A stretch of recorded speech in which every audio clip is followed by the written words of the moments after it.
Cerita pendek atau cerpen bahasa Indonesia sekolah dasar yang disusun oleh Oni Anissa Merlin 587816982. Selanjutnya kita memasuki tujuan pembelajaran. Pertama, menjelaskan pengertian cerita pendek. Kedua, menyebutkan ciri-ciri cerita pendek. Ketiga, menemukan unsur-unsur dalam cerita pendek. Dan keempat, terakhir, menuliskan cerita pendek yang sederhana.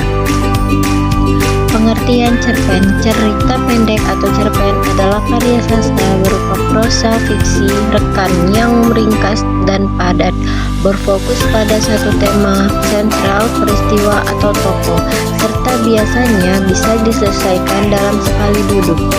Dan cerpen juga adalah narasi ringkas yang efektif dalam menyampaikan pengalaman atau pesan tertentu melalui fokus cerita yang terbatasi. Yang kedua, ada ciri-ciri cerita pendek atau cerpen. Ciri-ciri utama cerita pendek atau cerpen adalah singkat, padat, dan berfokus pada satu peristiwa tunggal. Cerpen dirancang untuk dapat diselesaikan dalam sekali duduk. Yang ketiga, struktur cerita pendek. Struktur cerita pendek ada beberapa struktur. Yang pertama, abstrak, kadang ada, kadang tidak ada. Bagian pembuka yang berisi gambar umum tentang isi cerita, biasanya hanya satu atau dua kalimat.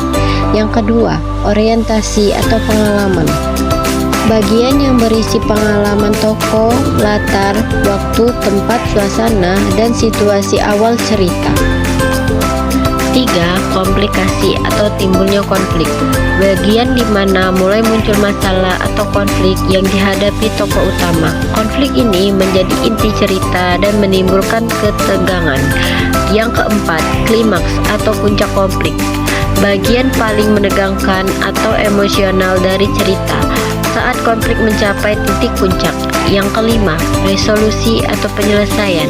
Bagian ketika konflik mulai diselesaikan biasanya berakhir bahagia, sedih, atau menggantung. Dan yang keenam, koda atau penutup, nasihat opsional. Bagian akhir yang memberi refleksi, amanat, atau pesan moral dari cerita. Berikut ini adalah struktur ringkasan dari struktur cerita pendek. Unsur-unsur cerita pendek. A. Unsur intrinsik atau unsur dari dalam cerita yang berisi satu tema, yang berisi gagasan utama atau ide pokok yang mendasari cerita. Yang kedua, tokoh dan penokohan, yang isinya pertama, tokoh adalah pelaku cerita, dan yang kedua, penokohan adalah cara pengarang menggambarkan watak tokoh. Ketiga, alur atau plot. Jalan cerita dari awal hingga akhir ada 3 jenis alur. Yang pertama, alur maju, berisi peristiwa bergerak dari awal ke akhir secara urut. Yang kedua, alur mundur, menceritakan masa lalu atau kilas balik. Yang ketiga, alur campuran, gabungan dari keduanya. 4. Latar atau setting, yang berisi tempat di mana peristiwa itu terjadi. 2. Waktu, kapan peristiwa terjadi, pagi, malam, zaman tertentu. Yang ketiga, suasana, bagaimana keadaan atau perasaan yang muncul seperti sedih, tegang, dan bahagia. Sudut pandang atau point of view, posisi atau cara pengarang menyampaikan cerita. Jenisnya ialah orang pertama, aku, orang ketiga, terbatas atau dia, dan orang ketiga serba tahu seperti narator tahu semua hal. 6.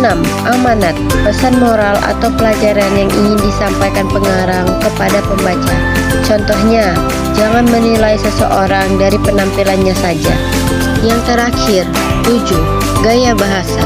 Cara pengarang menggunakan bahasa untuk membuat cerita menarik, misalnya dengan majas, perbandingan, atau kalimat puitis. B. Unsur ekstrinsik cerpen. Unsur ekstrinsik adalah faktor luar yang mempengaruhi penulisan cerita, seperti latar belakang pengarang, pandangan hidup, pengalaman, atau pendidikan pengarang yang mempengaruhi isi cerpen. 2. Nilai dalam cerita. Misalnya, pertama, nilai moral, ajaran tentang baik dan buruk. Yang kedua, nilai sosial, hubungan antara manusia. Yang ketiga, nilai budaya, kebiasaan atau tradisi masyarakat. Yang terakhir, nilai religius, ajaran keagamaan. Dan tiga, kondisi sosial budaya masyarakat. Situasi sosial, ekonomi, atau politik saat cerpen ditulis juga dapat mempengaruhi isi cerita. Contoh cerita pendek, Anak yang Rajin. Suatu hari, Benny membantu ibunya menyapu halaman. Saat temannya mengajaknya bermain, Benny menolak dengan sopan karena ingin menyelesaikan pekerjaannya. Ibunya bangga dan memberi pujian.